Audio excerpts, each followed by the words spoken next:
Naghahanap kami ng magandang spot na clear yung sky, na may sunset at mayroong sunrise. So napunta kami dito sa Barangay Longos dito sa Laguna, at meron siyang lake. Dito tayo magka-camp. Libre lang camping dito.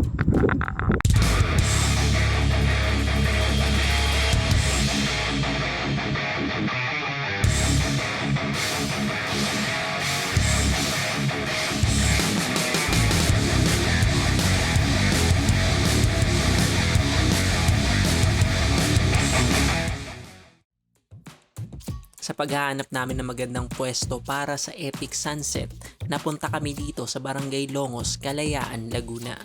Napuntahan namin tong masasabi kong isa sa mga highest spot dito sa lugar na to kasi meron siyang view ng sunset ng Laguna Lake at sa kabilang side naman ay yung sunrise. Dahil mataas din tong lugar na to, somehow may makukuha din tayong Milky Way shot dito mamayang madaling araw. Nandito na kami sa pwesto ng sunset. Tapos dito na rin tayo magpapagabi para sa sunrise. Tapos mamayang madaling araw, gigising tayo para sa Milky Way shot. Kasi ang clear ng sky. Magkakaroon tayo ng epic na sunset ngayon. Ayos yung gustuhan natin today. Hindi ko plinano yung pagpunta dito sa lugar na to. Ang inisip ko lang ay kung papaano ba makakapunta sa magandang lugar para makakuha ng magandang litrato gamit ang baon ko na camera. Nakalubog yung araw. Hindi siya sobrang epic na kita siya hanggang sa lubog, pero okay lang.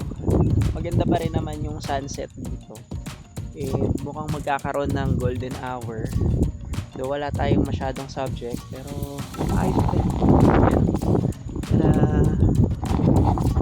Experience pa rin na mag-camp dito sa lugar na to.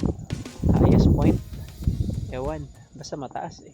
Kita natin yung babae oh. Tapos ang lamig na, nagsisimula na lumamig.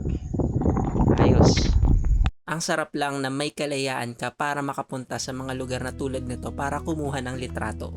Kasi hindi sa lahat ng pagkakataon ay parehas pa din yung kakayanan natin at hindi natin masasabi kung hanggang kailan mananatiling maganda ang isang lugar na alam natin ngayon. At syempre, mas magandang meron kang litrato kasama ng mga kwento ng mga pakikipagsapalaran mo.